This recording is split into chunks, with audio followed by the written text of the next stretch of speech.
nebulous, ladies and gentlemen. What kind of contact are we talking about?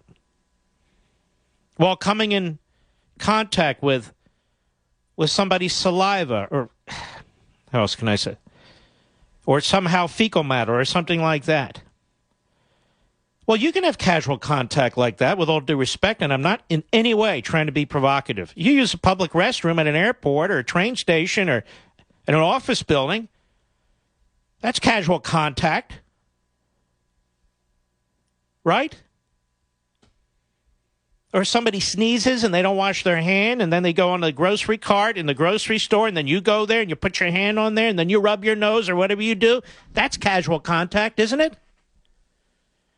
These people are lying. They're putting out comments. They're talking in generalities. Now, I pointed this out from day one. They don't want to secure the border because they don't want to secure the border. Because politically, they are fundamentally transforming America. And they're not going to let a little thing like Ebola get in the way of it, or tuberculosis, or 1,000 other diseases and illnesses. They're on a mission. They're on a mission to overwhelm our society, overwhelm our political system, and put an end to it. And replace it with their form of tyranny, which they sell as utopia. It's what it's all about. There is no way they're going to secure this border. But what's interesting for you to see, even though you knew it, is the full extent to which the media defends this irrational position. They're completely in the tank. Their doctors on TV are in the tank. Their doctors in the government are in the tank. The anchors, the hosts, the commentators, the guests, completely in the tank for the Obama left-wing agenda. This is how dangerous the left is. Whether it's Ebola, whether it's terrorism, whether it's mass murdering drug cartel criminals, they will not secure the border. No matter how much misery it causes.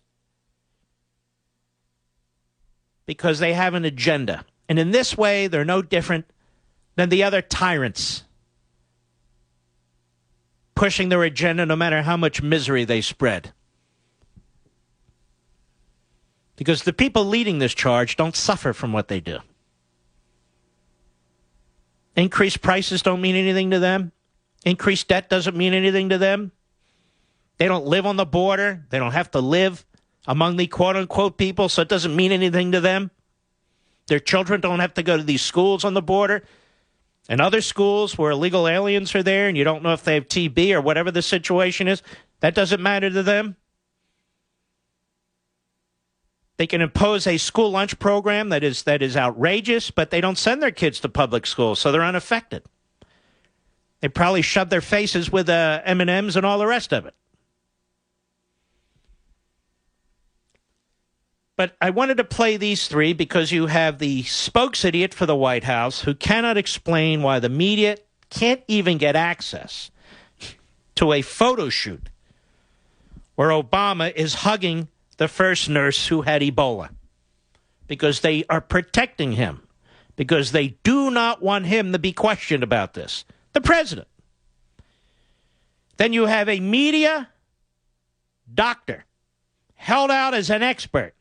He's the ABC News chief, health and medical editor on Good Morning America, who's talking gibberish, who sounds like a moron, because he is defending an indefensible position having nothing to do with medicine. And then you have the pathetic Bill DeCamio, mayor of the largest city in the nation, spreading lies, using generalities that he doesn't even know. This is the nature of leadership in America today. I'll be right back.